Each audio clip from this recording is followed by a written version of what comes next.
आदरणीय रामविलास पासवान जी के संघर्षों की कसम खाकर आप लोगों को विश्वास दिलाता हूं कि जब तक चिराग पासवान जीवित है, ना आरक्षण पर, ना संविधान पर कभी कोई खतरा था, ना भविष्य में कभी कोई खतरा आएगा। ये वादा आप लोगों से करके जाता हूं। चिराग पासवान और पीएम मोदी एक ही मंच पे थे, दोनों एक दूसरे से मुलाकात भी की, इशारों में बात हुई, मगर चिराग पासवान का जब नंबर आया भाषण देने का और चिराग पासवान ने जो भाषण दिया, उसके बाद पीएम मोदी और बाकी भाजपा वाले की मुंह खुली की खुली रह गई।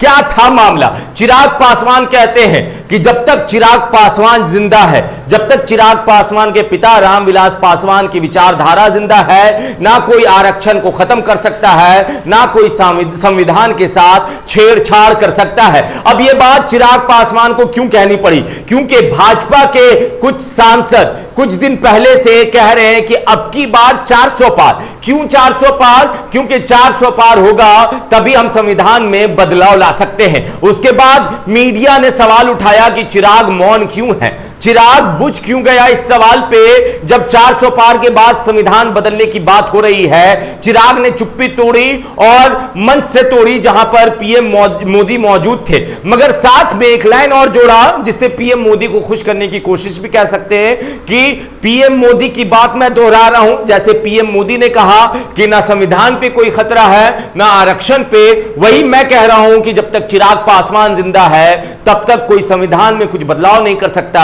और कोई आरक्षण नहीं छीन सकता। मगर आप इससे पहले और इससे पीछे जाइए। जब घोड़ी पे से उतारकर दुल्हा की ठुकाई कर दी जाती है, जब घड़े से पानी निकालकर पीने पे बच्चे को मार दिया जाता है, उस टाइम चिराग मौन थे और उस टाइम चिराग ने कुछ नहीं कहा था, मगर अब चिराग को कहना पड़ रहा है क्योंकि चिराग की बगावत शुरू हो गई है बहुत सारे क्षेत्रों में। क्योंकि खगड़िया से राजेश वर्मा को उन्होंने टिकट दिया और उन पे एससी एसटी का मुकदमा चल रहा है। वहां के पासवान लोग कह रहे हैं कि जिसने एससी एसटी के साथ एक तरह से शोषण किया हो, मेंटली शोषण किया हो, उसको क्यों टिकट दे दिया गया? जब चिराग को अपनी जमीन हिलती और खिसकती हुई नजर आई तो चिराग आखिर बोले, और बोले तो अच्छा बोले, मगर क्या चिराग बोलते बोलते बहुत देर कर गए। क्योंकि यह संविधान का मुद्दा, यह आरक्षण का मुद्दा बिहार में कम से कम तुल पकड़ चुका है। जिस तरह से तेजस्वी यादव ने इस पे एकदम फ्री हिट की तरह बैटिंग की है और कहा है कि किस माई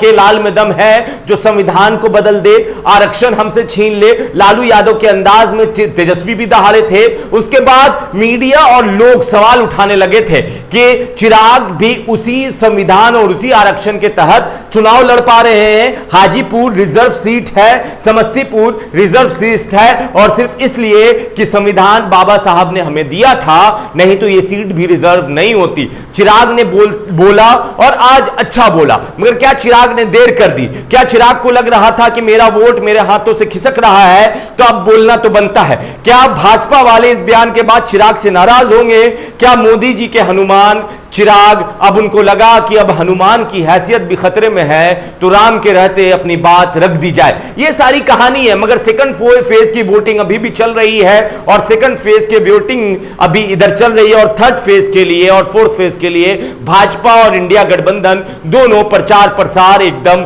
जोर शोर से कर रहा है। बाकी आपको क्या लगता है? आप अपनी राय नीचे कमेंट बॉक्स में लिखें, ज्यादा से ज्यादा वीडियो को शेयर करें। धन्यवाद।